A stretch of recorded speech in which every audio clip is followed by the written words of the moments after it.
the headliners, the newsmakers, the political scene, and government issues. These should be our concern, and we're taking you at the forefront.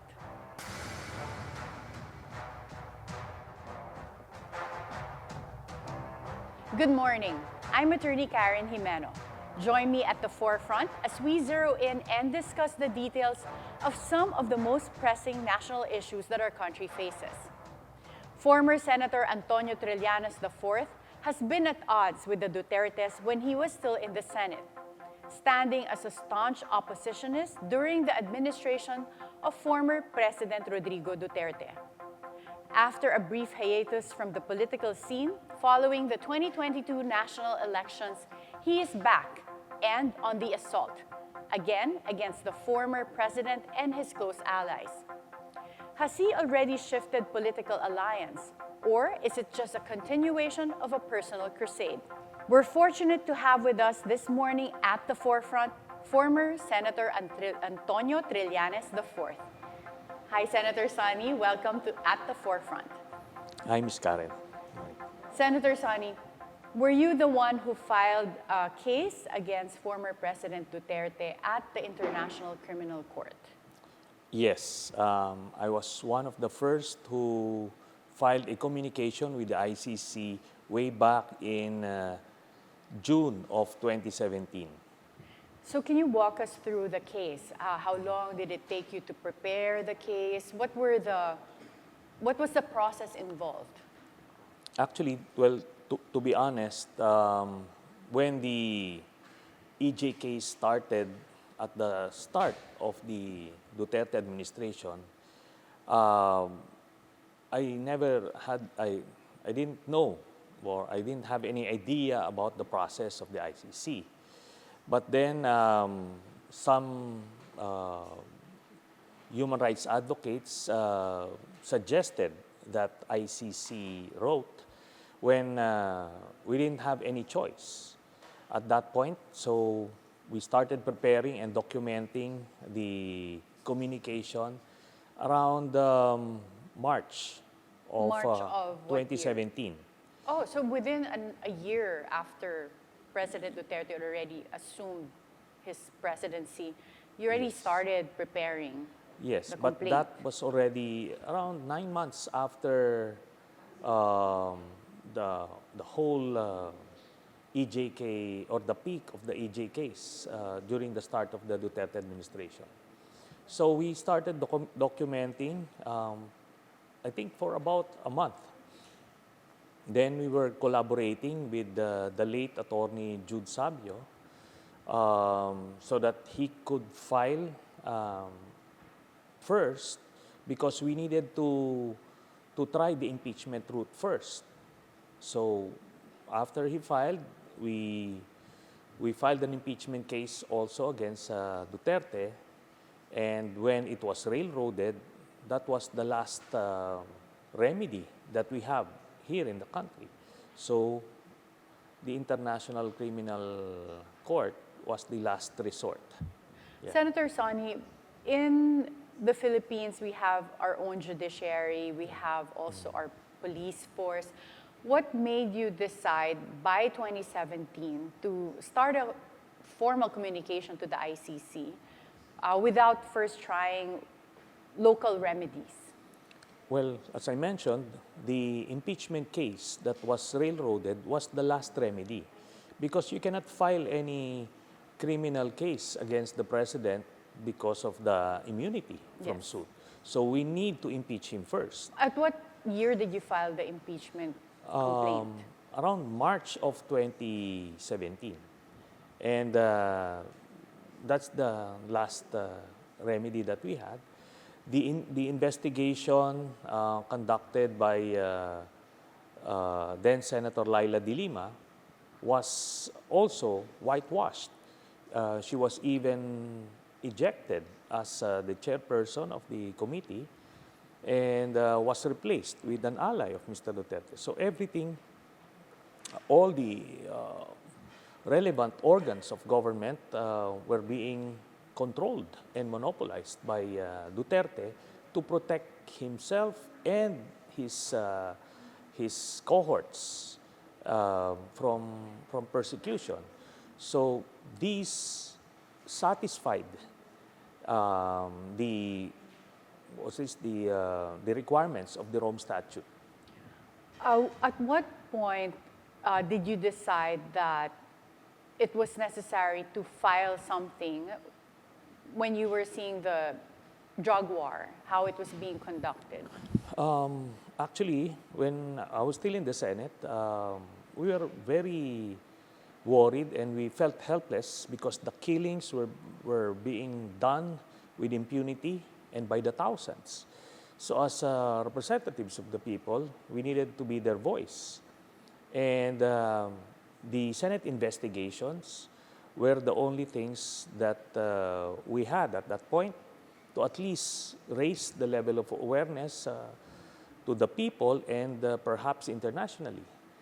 But it didn't stop Mr. Duterte.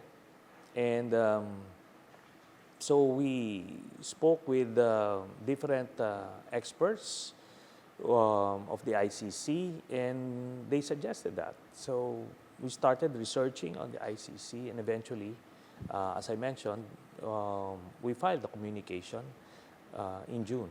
Now, the requirements would be primarily if the courts here are unable and unwilling to prosecute those behind the extrajudicial killings.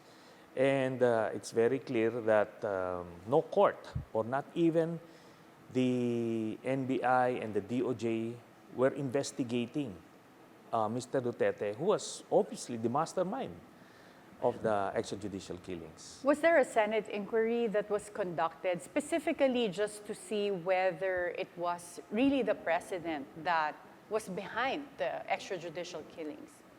Well, yes. We were investigating both at the tactical level, the operational level, and even the strategic level, because the killings were widespread and systematic, which is again another requirement for a case at the ICC. So at that point, wala nang choice. So we filed the impeachment case in the House through the Magdalo party list.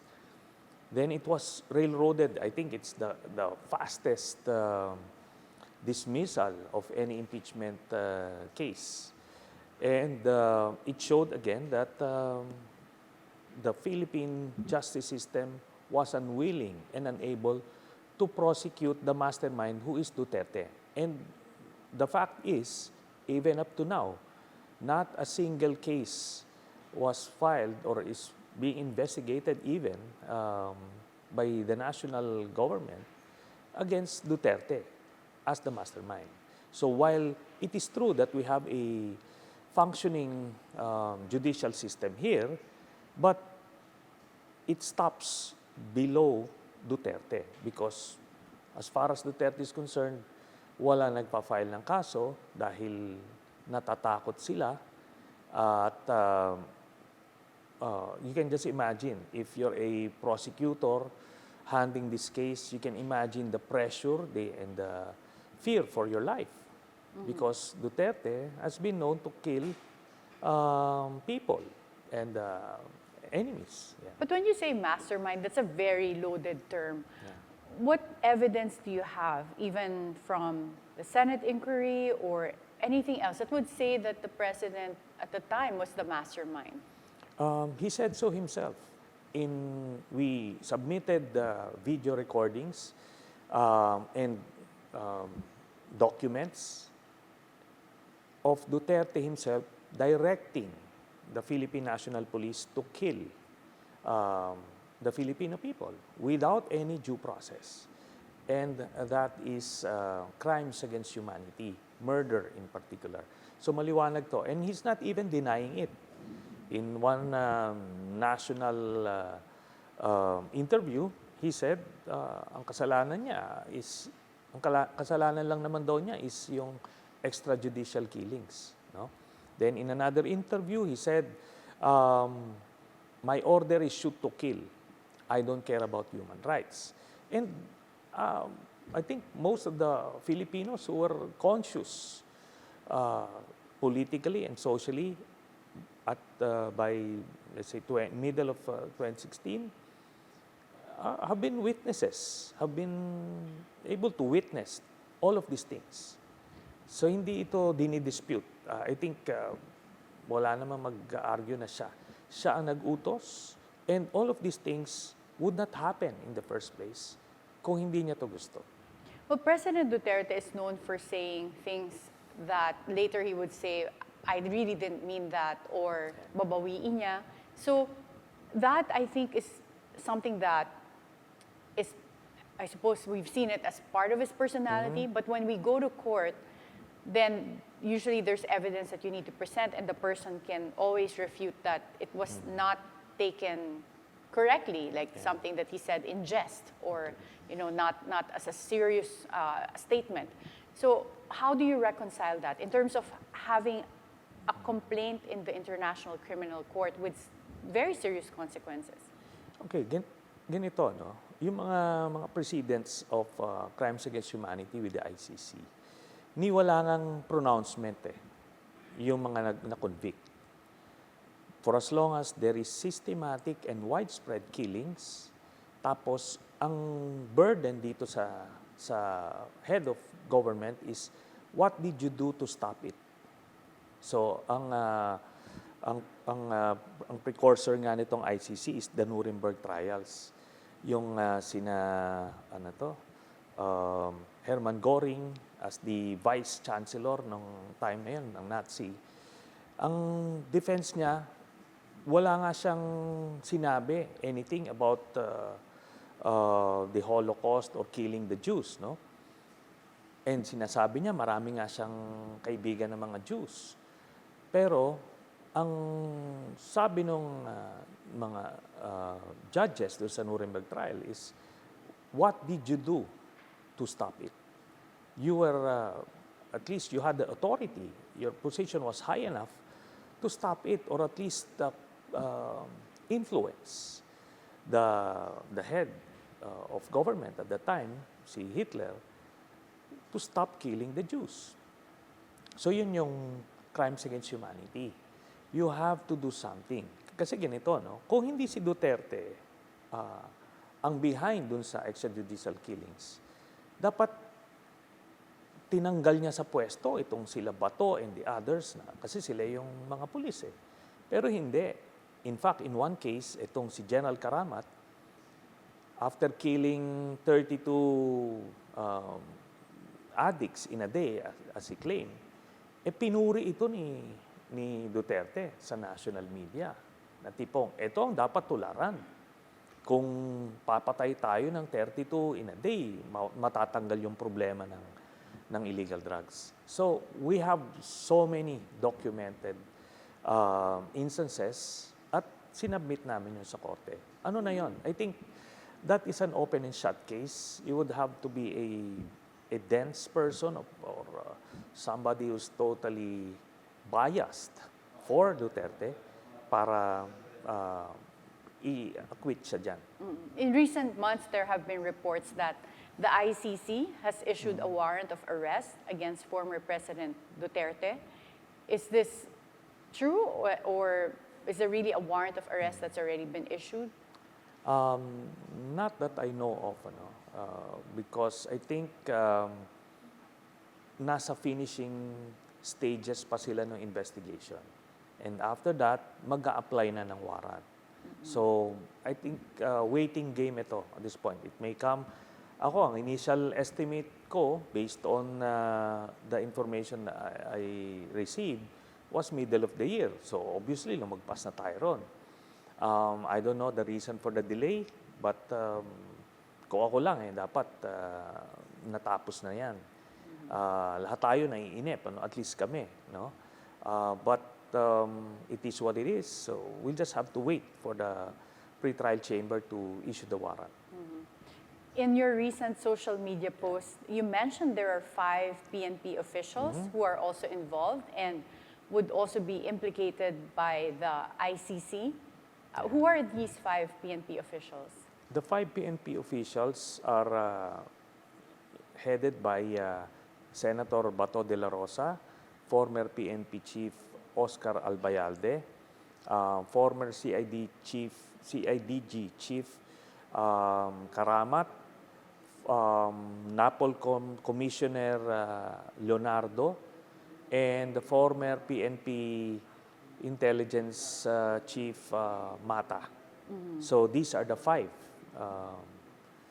generals who have been classified already as suspects by the ICC. So if the ICC were to issue a warrant of arrest, would these also include these 5 PNP officials? Well, I certainly hope so, but I'm not in control of that. But I think it depends on how they would be cooperating. Because as it is, since they're already classified as suspects and they are now being informed of their rights as suspects, so they can choose to cooperate or not. If they don't cooperate, then the evidence against them would hold. And therefore, they would likely be included in the warrant of arrest. I think it's similar to a summons to submit a counter affidavit. If you don't submit the counter affidavit, then most likely the resolution of the case will be against you, right? Recently, the ICC prosecutor asked the Solicitor General of the Philippines to interview these 5 PNP officials. Is this part of the process that would indicate that they would be held liable, or how does this fit in? So you're talking about the statement of I think the ICC prosecutor, it was been reported, asking the Solicitor General to yes. interview. So it's basically the Solicitor General confirmed the document that I published in social media, and well, he's saying that the request would signify that the warrants of arrest would still be a long way to go. But, well, in the first place, this is the same guy, the Solicitor General, used to be the Justice Secretary of Duterte, and this is the same guy who kept on telling the whole nation that this thing would be dismissed. It has no basis, etc. So, while right now, I think because of his new loyalty to the President, he's now shifted his argument as well. And he has basically accepted the reality that the ICC case is real. And it's moving very, very fast, and it's close to that point where warrants of arrest would be issued. Current President Bongbong Marcos has issued a statement before that our judiciary is working. Would you say that despite that, the ICC can still come into the Philippines? I think having an ICC case is not a judgment on whether your judicial system is functioning or not. Remember, there are around 120 member countries with the ICC. Mga developed countries yung karamihan dyan, no? Like France, Germany, practically the EU. So, ano yung sabihin nun? Bakit sila membro niyan? Ibig ba sabihin, hindi nagpa-function yung kanilang judicial system? Hindi. Ang kanila doon is in extreme cases na yung head of state ang nagmamanipulate o nagko-control ng judicial system para maproteksyonan siya. In the case of Duterte, ganun yon, no? And ngayon, kahit na bago na yung presidente, the fact remains na not even the NBI or DOJ, two years into the Marcos administration, is investigating the crimes against humanity case of Mr. Duterte. So in that case, it is unwilling and unable for whatever reason. Ngayon sinasabi nila, bakit hindi daw yung mga biktima ang mag-file or the families of the victims or somebody like me, no? Hindi kasi ako pwede, I don't have any personality. No legal personality. No legal personality. Kung yung mga victims' families naman, the most that they can file is murder against the specific policemen involved in the case. Itong crimes against humanity, we have a law on that, incidentally, yung RA 9851. Doon, fina-file ito ng gobyerno kasi they would have the resources to file it. Kasi sila rin mag-a-assess kung widespread and systematic yung case. Hindi to ordinaryong case lang na pina-file. And yun na nga, no?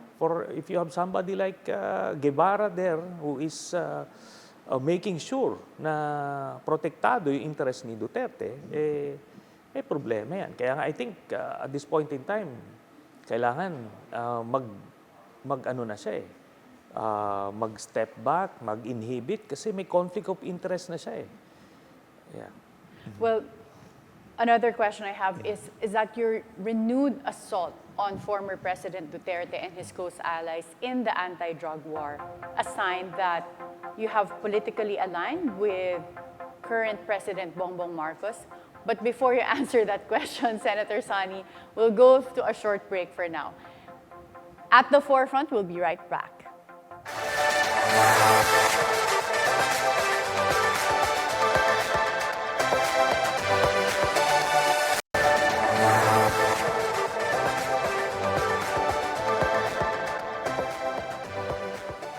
Welcome back at the forefront.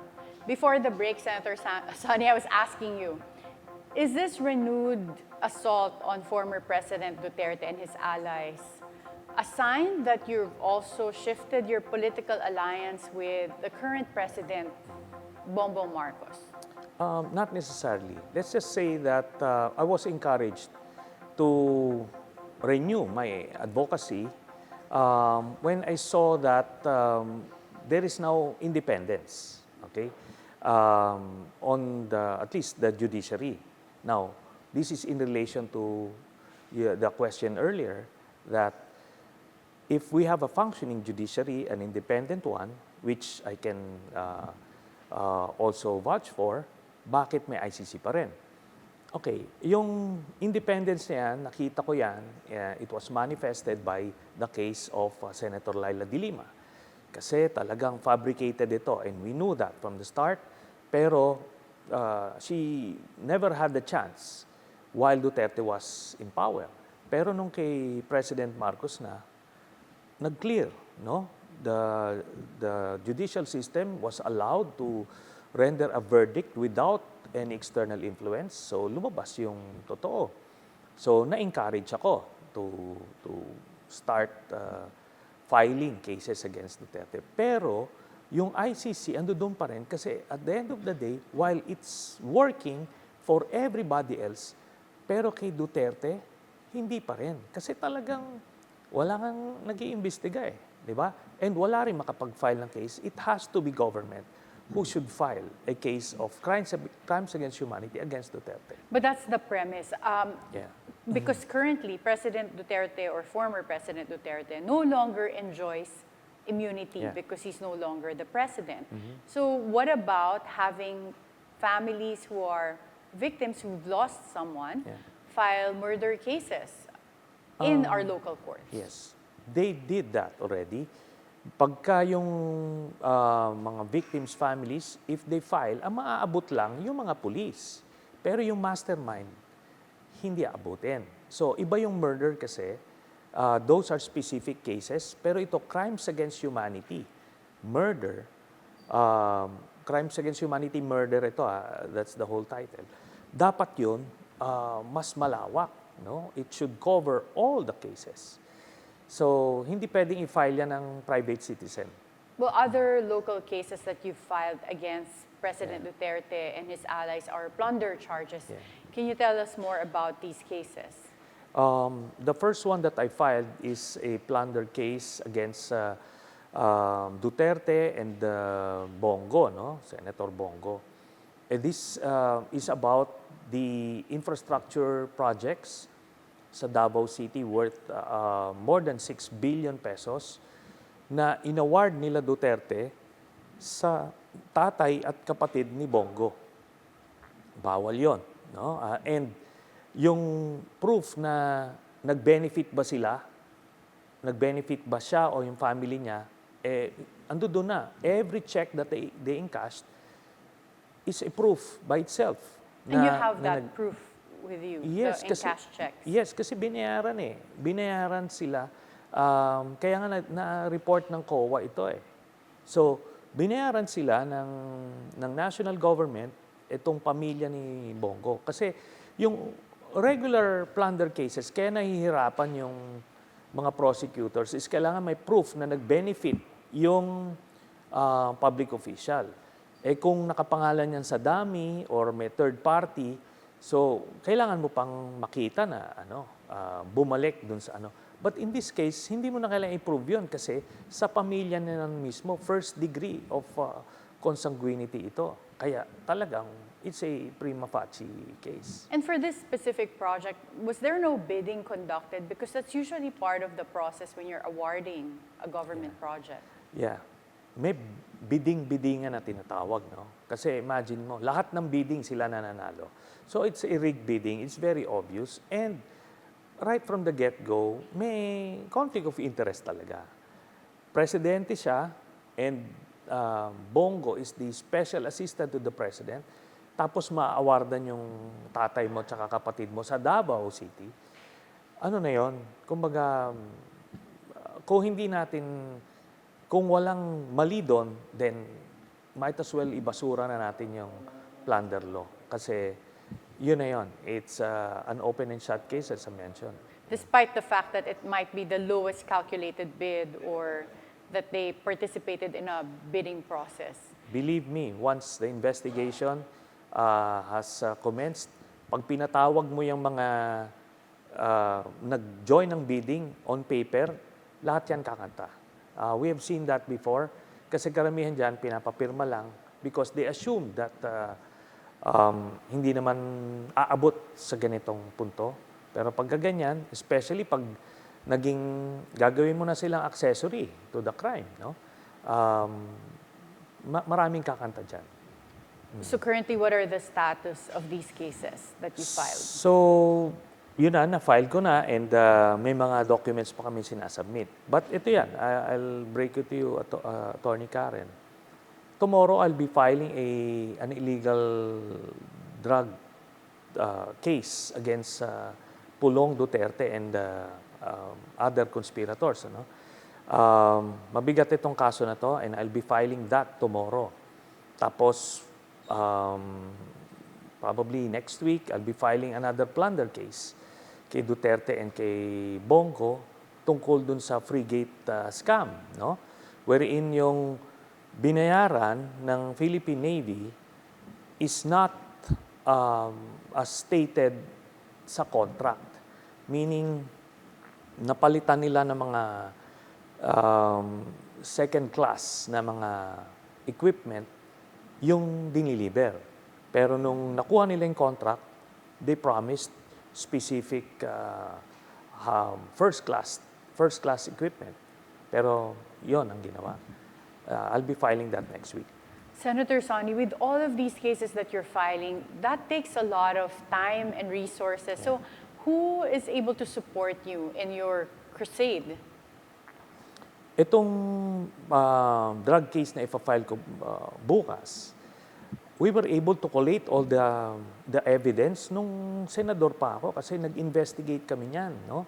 Kaso talagang the monopoly ng media and social media by the Duterte administration was so overwhelming, hindi nila nabalitaan nga ito, no? Except those who are following closely yung development sa politika. So nakuha namin yan. Yung final ko na plunder case, the first time, infrastructure, nakuha ko rin yan when I was still a senator kasi nag-request kami sa COA ng documents and they submitted. Itong frigate scam, nag-investigate din ako nito sa Senate. So lahat ito, nung panahon na nandoon pa rin ako sa Senado, we were able to get all these documents. And now, nagkaroon ng opening to file these cases, ipa-file na namin. When you say nagka-opening, are you talking about the rift between former President Duterte and current President Marcos? Because you have all of these evidence since you were still a senator, but it took several years for you to file, for example, this drug case. It's only tomorrow that you'll be able to file it, and then another plunder case. Do you think that this could have been done much earlier? No, it was not possible to file it during the administration of Duterte. You can't, because they will just dismiss it right away. Now, during the first year of the Marcos administration, we were watching closely kung ano ba ang kalakaran. Is it the same as the Duterte administration or iba na? Ngayon, ang first break dito was when Senator Laila de Lima was allowed to post bail, no? And that's a clear manifestation that the control and influence of the Dutertes sa judiciary natin, humina na, no? Kasi talagang binabantayan nila si Senator Laila, no? And eventually, ngayon, yun nga, na-dismiss yung case ni Senator Laila noong June 24 lang. So these are manifestations. These are the openings that I was referring to. Senator Sonny, because of that specific timing where the unit team has also broken apart, don't you think there would be some political backlash on current President Marcos with all of these cases suddenly being filed against former President Duterte and his allies? Or there might be a perception that because these cases are now suddenly being filed, that this is also politically driven? Well, that's the concern of the Marcos administration. I'm not concerned about that. I'm just concerned about the opportunity to file these cases and once and for all, make these people accountable for their actions. Kasi talagang for the past decades, since nang nasa Davao pa sila, itong mga ito talagang ginagawa nila yung mga krimen nila with impunity. Walang fear of accountability kasi na-game na nila yung system, Pero ngayon, ito na yon. Ngayon, kung may anong political backlash niyan, that's for the Marcos administration to handle. But as far as I'm concerned, I'll do my thing. Mm-hmm. And for you, Senator Sonny, you're not afraid of any backlash to you as well? When I see the polls sometimes, like even the former president and his allies still enjoy favorable approval ratings. So are you not worried of any backlash to yourself? I'm not, well, that's the price you have to pay for pursuing this crusade, this advocacy. But ano na yun I think as a public servant, if you're true to your calling, ano na yan, talagang sasaluhin mo na yan. Pero kung totoo yan, hindi naman ito fake news o gawa-gawa ko lang, I think in the end, people will see the light. And it's also one of the reasons why I needed to step back sa national politics, para hindi madungisan na I'm using this as a platform for in my pursuit for a national office. So, hindi ganon. Well, given that you've accepted whatever negative consequences these may have, what are your plans for 2025? Well, for sure, I'm not going to run for senator, Kaya itong national issues na to won't benefit me directly, But itong inclination namin is to run for a local post which is practically insulated from national politics. Ibang ang usapan dyan. Kaya talagang pagka pinursu ko ito, may backlash o wala, I'll do this. And I think dun sa mga nakakakilala naman sa akin or those who have been following my political career, mission-oriented kami, ito yung mission. And we won't stop until we accomplish the mission. With the past issues that have hounded former President Duterte, one of the cases that also was a bit prominent was the Farmally case. Yeah. Is there any link to Michael Yang, the former economic advisor of the president? How does he fit into all the cases that you've been filing? There is a clear link, not only with Farmally, but even in the Pogos in Porac and other places, there is also a link with illegal drugs. So itong si Michael Yang, yan yung drug lord na partner ni Duterte. And that's the reason why there was this extrajudicial killings, this drug war na ginagawa ni Duterte nung panahon niya. It's to protect and monopolize the illegal drug trade. No? Pinatay nila yung competition, kaya ito ngayon na mayagpag. At ngayon lang lumalabas ito. In just, I think, a week ago, si Colonel Asierto, no, ng PNP, who used to be the drug enforcement group of the PNP, he testified dun sa congressional hearing na si Michael Yang is a drug lord and he is being protected by Duterte. Itong mga balitang ito, na-suppress ito during the Duterte administration. So it's now clear to everyone, pinatay lang niya yung competition, then inalagaan niya si Michael Yang and the others, Charlie Tan, partner ni Michael Yang, kaya yun yung ipafile ko na case bukas. So that's part of the drug case that you're filing. It also includes Michael Yang.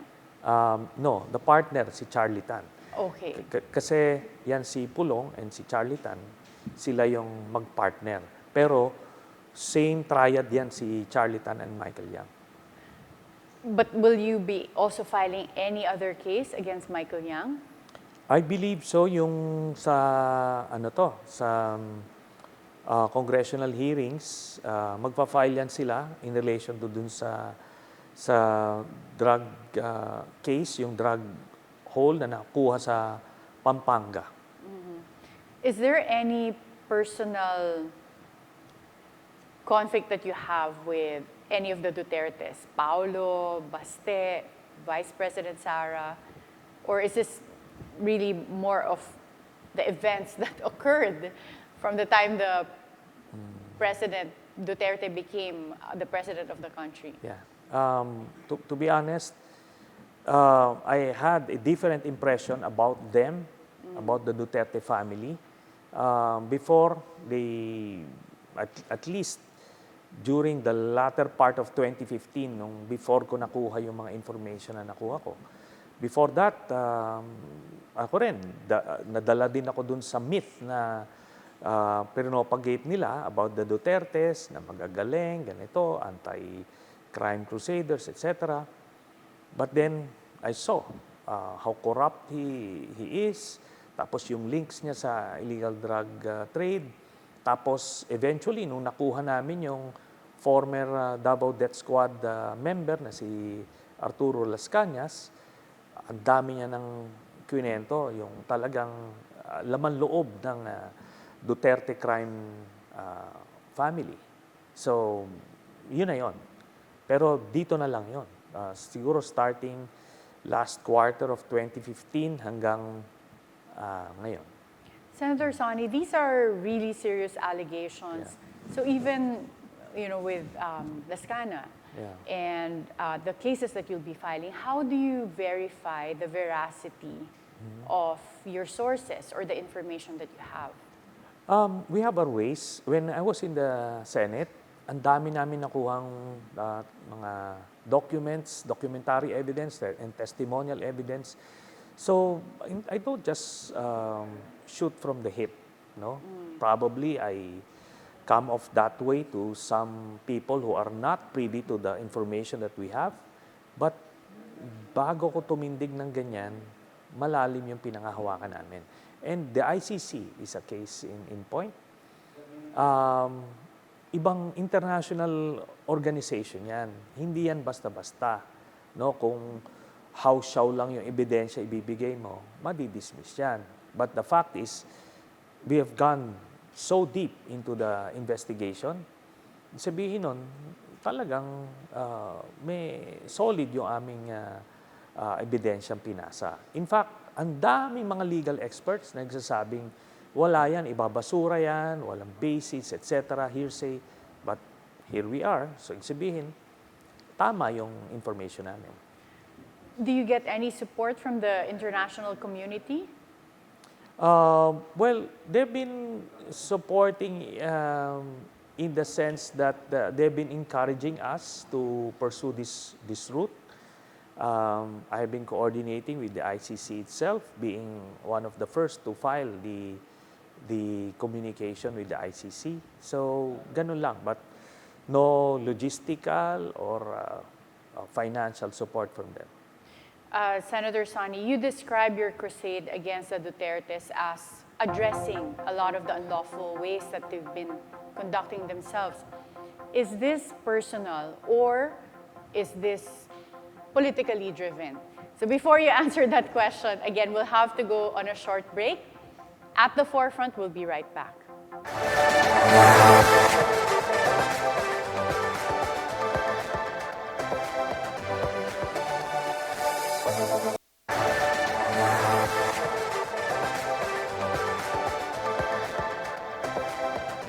Welcome back at the forefront.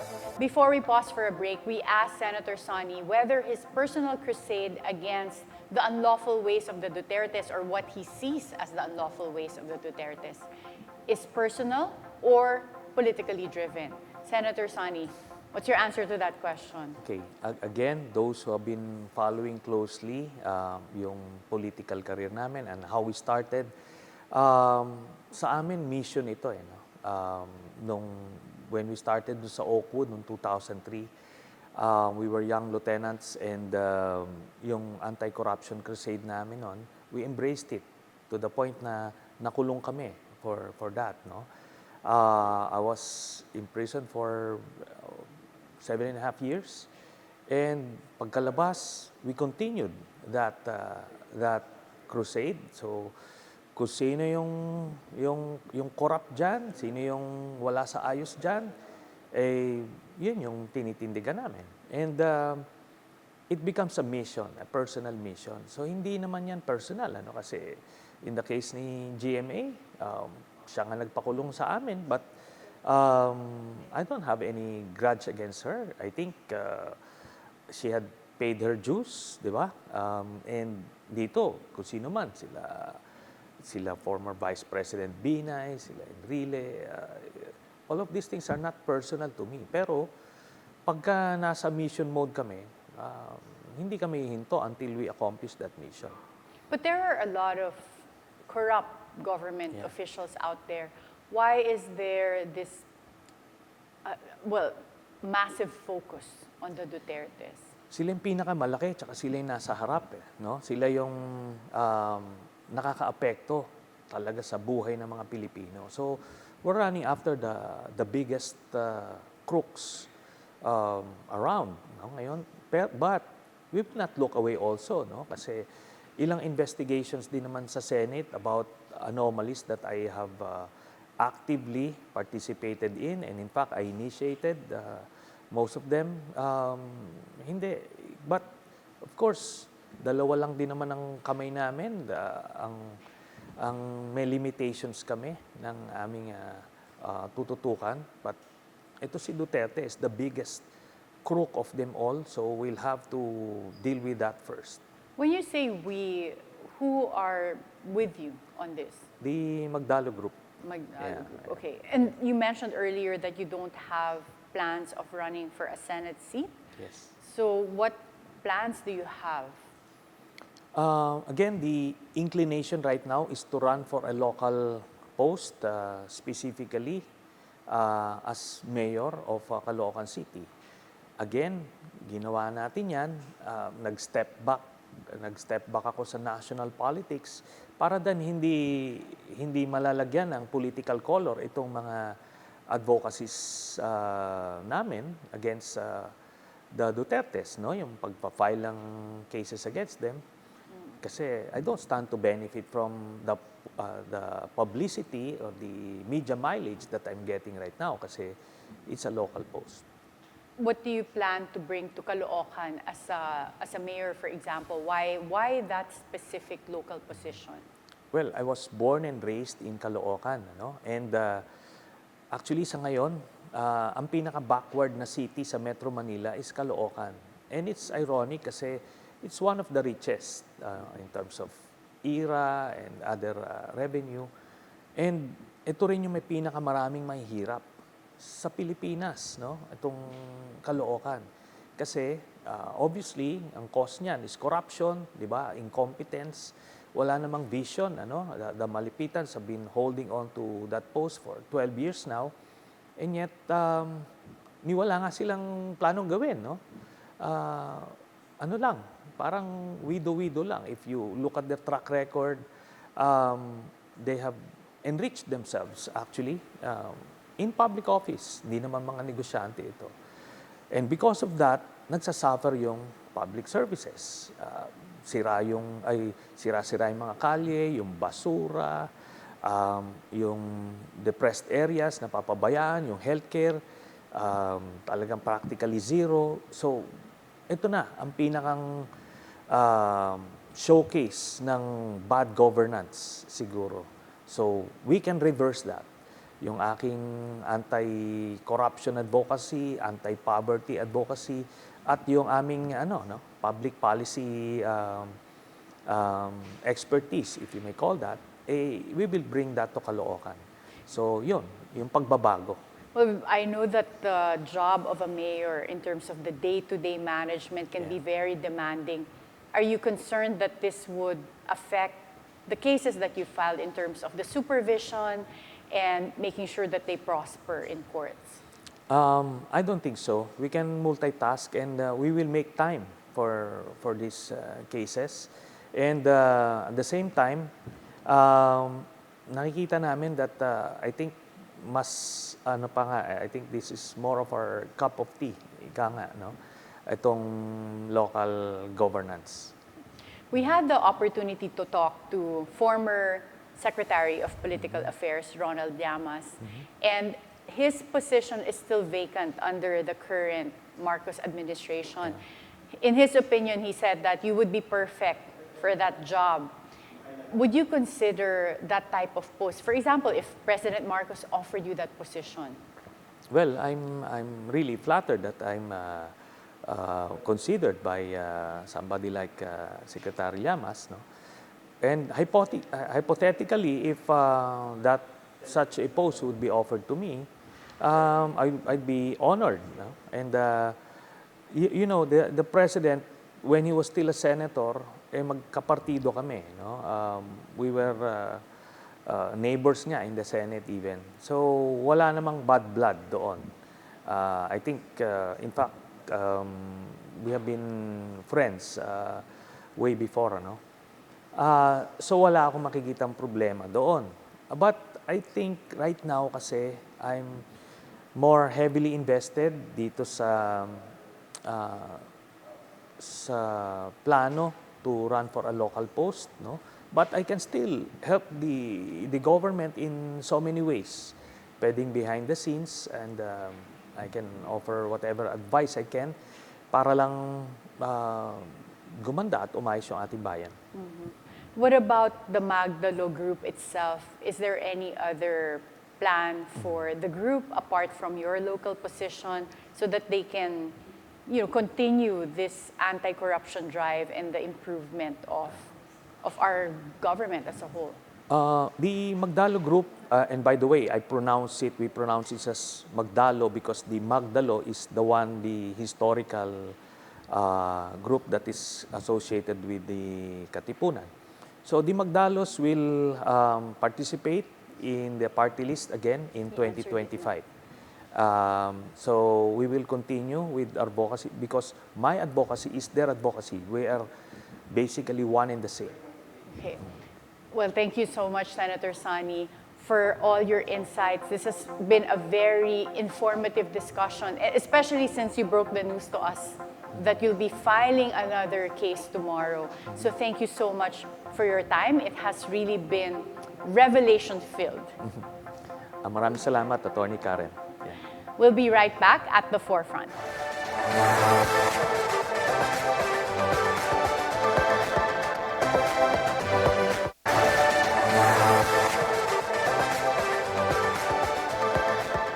Welcome back at the forefront. More than just saying a mouthful against former President Duterte and his close allies, former Senator Trillanes took all his accusations to the proper legal forum. While the ICC warrant of arrest threat has been like a sword of Damocles hanging over the former president's head for quite some time, until the public sees the document in black and white, everything else is speculation at this point. It's been an hour of relevant talk. I'm Atty. Karen Jimeno, leaving you with the message of be timely informed, be insightful of the news, always stay at the forefront. See you again tomorrow at 8 a.m. Have a good day ahead.